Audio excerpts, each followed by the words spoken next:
कहानी का शीर्षक बूढ़ी सास और बदतमीज दामाद। एक समय की बात है, जंगल के एक छोटे से गांव में हंसती दादी एक बुजुर्ग हथिनी रहती थी। वह अपने घर की रानी थी, लेकिन अब उम्र के साथ कमजोर हो चुकी थी। उसकी बहू और बेटा उसे प्यार करते थे, पर अचानक एक दिन उनके बेटे का काम के सिलसिले में दूर देश जाना पड़ा। बहू भी अपने बच्चों के साथ उसके साथ चली गई। अब दादी अकेली रह गई। मजबूरी में उन्होंने अपने दामाद बबलू बंदर के घर जाने का फैसला किया। बबलू बंदर शुरू में उनकी मेहमाननवाजी के लिए तैयार हो गया, लेकिन धीरे धीरे उसकी असली बदतमीजी सामने आने लगी। बबलू बंदर हर छोटी छोटी बात पर गुस्सा करने लगा। मम्मी, आप तो बहुत धीमी हैं, मेरे घर का काम कैसे होगा? आप हर चीज गिरा देती हैं, हाथी होकर भी इतना आलस क्यों? दादी चुपचाप सब सहती रही, क्योंकि उनके पास और कोई ठिकाना नहीं था।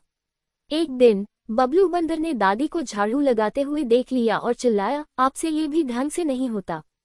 दादी मुस्कुराई और धीरे से बोली, बबलू, मैं बूढ़ी हूँ, लेकिन कभी मैंने अपनी जिम्मेदारी से मुंह नहीं मोड़ा।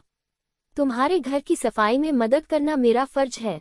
फिर एक दिन बबलू बंदर को दादी ने अपने जीवन की कहानी सुनाई। जब मैं जवान थी तो अपने बच्चों और पूरे परिवार की देखभाल अकेले की। तुम्हारी पत्नी को भी मैंने पाला है।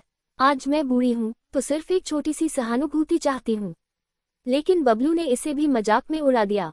एक दिन बबलू बंदर खुद एक गड्ढे में गिर गया।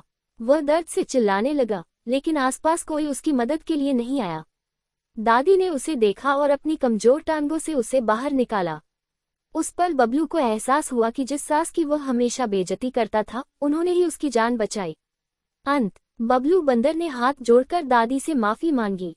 मम्मी जी, मुझे माफ कर दो। मैं आपकी उम्र और मेहनत की इज्जत नहीं कर पाया। अब मैं आपके साथ अच्छा व्यवहार करूंगा। दादी ने उसे माफ कर दिया और बोली, बबलू, बुजुर्ग किसी का बोझ नहीं होते। वे अनुभव और स्नेह का खजाना हैं। उनका सम्मान करना ही असली इंसानियत है। उस दिन के बाद बबलू बंदर ने दादी का पूरा ख्याल रखना शुरू कर दिया।